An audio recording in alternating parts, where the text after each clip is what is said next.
तर 200 ते 250 किलोमीटरचा प्रवास करून आम्ही पोहोचलो अक्कलकोटला. अक्कलकोटमध्ये आम्ही मागच्याच साईडला केली पार्किंग आणि त्यानंतर आम्हाला हे तुळजाभवानीचं मंदिर दिसलं.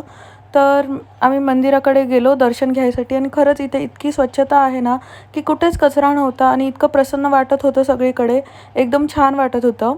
त्यानंतर त्याच्या शेजारी आम्हाला हे गार्डन दिसलं. तर त्या गार्डनचा टाईम आहे सकाळी 6 ते 10 आणि सायंकाळी 5 ते 9. तर तुम्ही जर इथे गेलात तर नक्की इथे बघा. खूपच छान आहे वातावरण. आणि त्यानंतर आम्ही गेलोत समोर. यात्री भवन दिसलं मला समोर. आणि जर तुम्हाला यात्री भवनमध्ये बुकिंग करायची असेल तर त्याचा पण मी एक वेगळा व्हिडिओ बनवते. पण आम्ही काय यात्री भवनमध्ये राहिलो नाहीत. आम्ही कंटिन्यू 200 ते 250 किलोमीटरवरून अक्कलकोटला पोहोचलो होतो. त्यानंतर इथे दिसतंय शिवाजी महाराजांचा स्टॅच्यू आणि खरंच खूप छान केलेलं आहे हे सगळं अक्कलकोटमध्ये. आमच्या शेजारी आहे हे गणपती मंदिर आणि ते पण खूप छान आहे. तर तुम्ही नक्की बघा.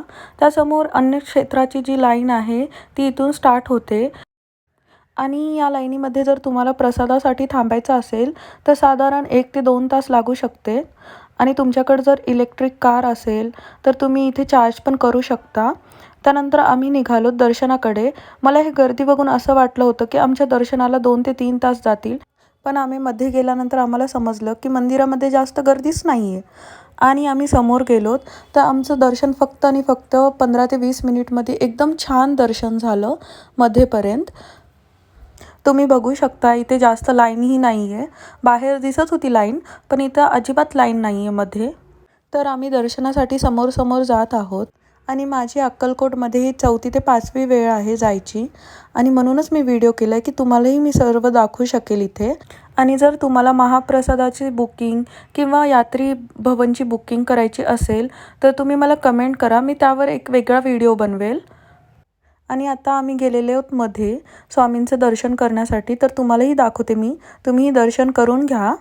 आणि असं माझं खूपच छान दर्शन झालेलं आहे. 15 ते 20 मिनिटच लागलेले आहेत मला दर्शनासाठी.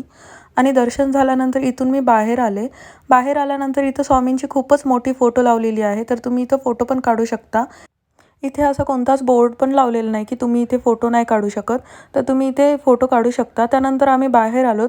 बाहेर आल्यानंतर इथे सगळे स्टॉल आहेत जिथे तुम्ही काहीही घेऊ शकता सामान, प्रसाद. तर तुम्ही कमेंटमध्ये सांगू शकता की व्हिडिओ कसा आहे.